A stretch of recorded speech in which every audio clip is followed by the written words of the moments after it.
right? For sure. And I Take mean, the fight as if you're the best player in the world, and then maybe you will be. exactly. And I mean, it's gonna be fun to see how ends basically shapes up now, because they went out so early in the first game. It was like that. It's basically, I think, the only. I want to say it's the only team that's actually been up in PGL, and then now went down again. I think they even like won one of the YMCA seasons. were also up. Didn't YMCA also play in PGL? Yeah, they might. You just hear the cars, Oh, and yeah. you're just like, oh no. That was something that I remember you brought up as well. From the previous season, was the fact that some of the teams that have played together for longer, that have more of that tournament experience, the decision making is a little bit faster or a little bit quicker, and that makes such a big difference Yeah, it in the really grand does. scheme of things. I mean, you don't see it that much if you just spectate on stream, but if you like watching a demo and you really see like a team, how long they stay outside the vehicles and how long, like how far away they are from a vehicle when they decide to rotate, just those seconds it takes makes the decision obsolete. Yeah, exactly. Anything big, nothing decisive in terms of committing to a team fight or anything like that. But it's more so a nuisance. Simultaneously, it seems once again it's going to be the exact same story. YMCA and Granite Gaming with another confrontation, and this time it's going to be the Finns to get the bigger stick. Yeah, and they've like I said, they decided to stay on the military island because of the shift. So, yeah. Ooh, headshot kills as well. Yeah, Sillars. Nice. Yep. I mean, I'm not surprised. I think he. Try make them wrong. Oh, or God. like say the wrong stuff on purpose. Oh man. Well, all right. So let's see how things are going to pan out. It's been a bit of a slower start than in the previous game, that's for sure. Oh, hi. Don't worry, son. I'm saving you. He did have backup in the house, but there are still more players from Tempest here. Right around the bend, Clip just narrowly misses So his close. chance. Can he get it in the window? No, I can't. Oh, he would have loved to. It actually tags him a What? bit. Yeah. How? I'm not sure. I think the door is open. That's why. Oh, he must have. Yeah, he must have been in front of the doorway, like you say. But yeah, they actually. What's the effective kill radius of those HE grenades? I mean, they did the update, so it's not that large anymore, or like the wide, the range. I think. But the damage So is compressed, right? yeah, I think so. Like if you're on the nade, it's gonna be really tough. Yeah, and as you say, because they're kind of forced to stay pinned back a little bit, that means that more teams are going to have a chance to rotate in before they do, which means that it's going to be even harder for them to regroup and reconsolidate. Yeah. So they could find themselves getting picked off in the middle of that rotation as well, potentially. But, we'll see if that comes to pass or not, because right now the focus is going to be more towards the eastern side. Smiley Face looks as if they still want to keep hunting down Hakipolitas, and Jello, he's got a really good angle here to potentially line up too. He drops Patrick immediately, leaving Silas only the one man standing, but Mio Makers with the flanking shots coming on in. That's going to be one man down additionally so, and I think they've only got one man left. Yeah, this is looking really grim for them with that great start they had in the first game, and He-Man is the only person up top. Is he actually winning this fight? No, he doesn't. No. Wookie Bookies. They're the first team to go down. And I don't know where that shot came from on Sillars from Meteor Makers. Oh yeah, they're on the They were just southwest of yeah. Tempest. They're on that what do you call it? Like a rotation hill or whatever. Like it's such a normal position for teams to have a lot of firepower. Zone, so he is taking damage. Simultaneously, you can see Granite Gaming also loitering there in the area to the south. So you've got 2 or 3 players just tanking damage right now. Yeah, and because the zone shifted up towards Pochinki, I mean, Ents, yeah, they took that single barn building in the middle, so they're in a really good position in terms of rotations. Clueless, they're taking Ents' old position, so they're on the west side of Pochinki. So both of these teams are basically like making themselves into a top 5 position just by rotating well and having those positions. And it's going to be a fight for that hillside. That's basically it. It's going to be so many fights coming in now. It's been a while since I've seen anyone use the M16, by the way. Yeah, no one uses that. That's a bit of an old Unless school. they absolutely have to. Yeah, like you have nothing else, but... It does no damage, that's the problem. Like you can hit people 4 times and it's just like, why don't you have a mini? Well, now Granite finally making their move. And they've actually been able to get into the zone quite well, but there's so many teams waiting on the opposite side of that ridge line. Have to get away from that car, but no time. And Twite is going to go up in flames. The fireworks are here. Also another team waiting for them right around the cusp. That's going to be Clueless and the boys. NHS Flamey, Rip, and Purdy Curty as the 4th new member. And looks as if Granite actually got taken down in that rotation, simply because they waited for too long, and this is what happens. And I think could find a similar problem here for Eyeballers, as 2 players have made their way in here over towards the east, but we still have a few more that need to come in and reconsolidate. Looks as if Vandal will be able to get one, though, very nicely secured. Yeah, that's a great pickup from them. I mean, they know that this is such a hard compound to hold, so they can just bomb it straight away with all 4 people. And yeah, this is ours now. And because they're cleaning up the team already in there, they will also have a better rotation up on the hillside later on if they have to. Ooh, Chloe nice actually gets the first one. Yeah, but the trade is quick. Chrisika comes on in massively. He actually gets 3 of them. Damn. Such a great rotation to get that fight and also get the res up. The zone is coming in, so they will have to heal fast. But yeah, I want to see Eyeballers take a chance here. Like, they need to clear this compound, otherwise it's gonna take too long.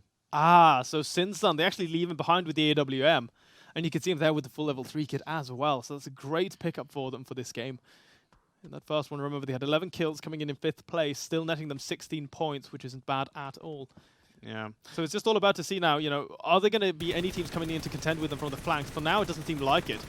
YMCA do actually find themselves with the huge revenge frags there. Turbo Banani getting that 3k as the car blows up, as they did lose Sikora to the man with the M16, who incidentally does go down there. So, yeah, calm as a bitch, as they say. Yeah, definitely. And I mean, great like positioning to make sure that they can just kill the rotation. But now, yeah, Smiley Face want to have something to say about it.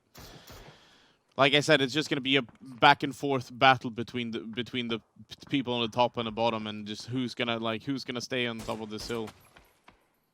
YMCA do have their work cut out for them, though. Even though they did get that clean up, as you say, they're going to be the ones on the lower side of things. Coyote in a bit of a tough squeeze right now. Looks as if they are trying to get some grenades over towards him, but that's actually a flashbang going on off.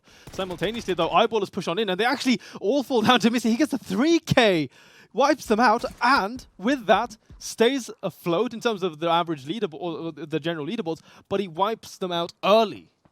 What happened there? That's awkward.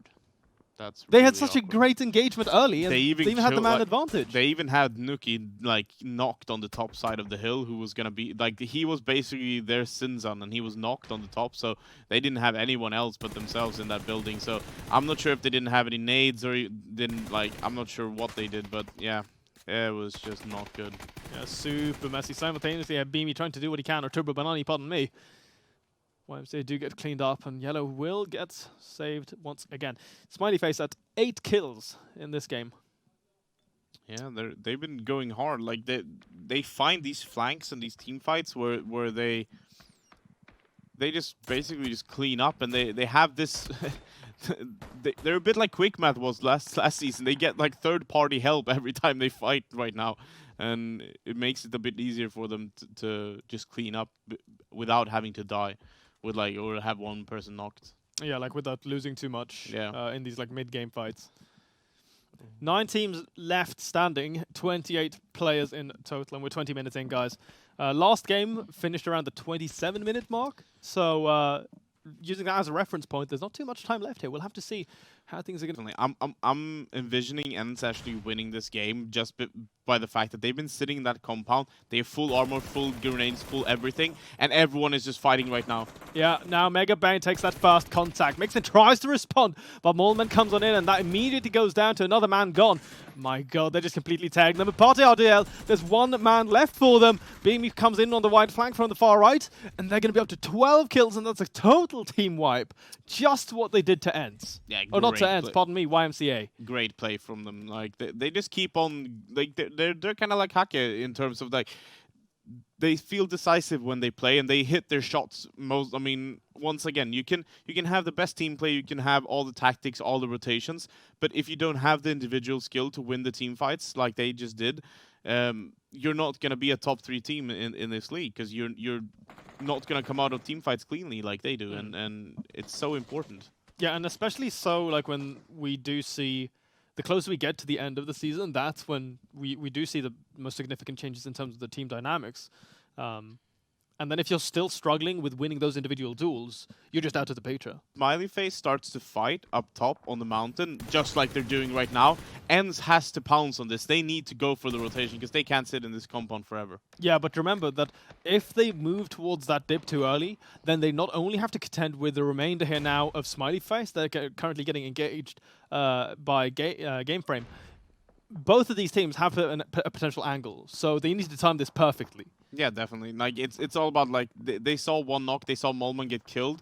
They want to see, I guess, one more knock back and forth, and best case scenario before they actually start to move. Because if, like you say, if they move too early, they're gonna be in the same place as they basically they were in Game Frame was in last game. Yeah, no, exactly. So they have to really pace themselves. Simultaneously, we do see upon the opposite side of the map, Team Clueless right now being a little bit quiet for game number 1. Picking up 1 kill on their side. Simultaneously, Game Frame still trying to find these engagements with the grenade knock there on Mega Bane. Like you said, watching that kill feed, you can see Ents potentially starting to make their move soon. They're actually moving out of their compound. They're shifting south. They need to do so now, like because they need to clear up the hill and then they need to move down to that pit and then they have the game basically. But they need to do it like I want to see them move now. Like be a bit more content to do something. It looks as if they want to make that move though. Good grenade. There it is. That's a great nade. Yeah, seems he gets taken down. Smoke pops, but it's simply not going to be enough. Will he be able to crawl away from the zone? That is the question. Still, though, Ents are moving on in, and Smiley Face, they're completely focused over towards Game Frame. Right now, looks as if they're just about to jump into this one. However, one man does go down. That's Rip from Clueless all the way across the map, chiming in on that one. And Tempest finally do go down. However, now Ents are coming on in. They did lose Diggory. He actually did get finished off. But we're down to the top 5, and Smiley Face with only 1 player left. Yeah, I mean, Yellow has that card to actually do something with, so I mean, that's great for him, but still outside the zone, so I mean, he needs to do work here. I mean, best case scenario, he gets 1 kill and then he... Oh! Okay. Yeah, 1. If he actually got both of them there, he might have actually been able to get the 3. That would have been sick, but yeah. I know, now we see Weird Team as well. They've been coming up from the other side of the hill, and now they want to try to, yeah, get some of that. Oh no, this is going to be absolutely terrible. That grenade's going to be perfect. Right next to them, that's a double one. And yeah, all of a sudden, Game Frame, who seemingly helped Ents, who were in a little bit of a pinch. The enemy of my enemy is my friend until that first enemy is dead. Yeah, definitely. I mean, the problem is now Weird Team has gone up on that hillside to contend. Clueless, they cleared out the whole of Pochinki, and now they're moving into the shack part of everything and into that dip. So they basically, yeah, I like this. They need to go into this dip, take the level 3 gear, and then just basically don't stay there. Just go up, go. Like when you see Weird Team and Ents get knocked, be aggressive, be able to like capitalize on it. Because if you just stay there, you're gonna be a sitting duck. Okay, well, let's see now. It looks as if Ents are going to be the ones to make that first move. Skooky's going to be the one moving on, but he immediately gets gunned down by Intense. Simultaneously, the other 2 players from Ents are going to try to close that gap, and they managed to do so very well. I don't think he was anticipating the 2-man on the bike patrol to come on in so quickly. Simultaneously, however, the shots come on in from the opposite end, and that's going to be Weird Team starting to do that damage down to 3 teams now. And Clueless also closing that gap. Yeah, Ents still has like firepower left, so they just need to be able to clean this up. And yeah, now when Weird Team actually got the knock and kill on NHS, that makes perfect for Ents to pounce. Now they just need to go. They just need to make sure that, yeah, they basically take this opportunity to get everyone in the back. Just go. Don't stay.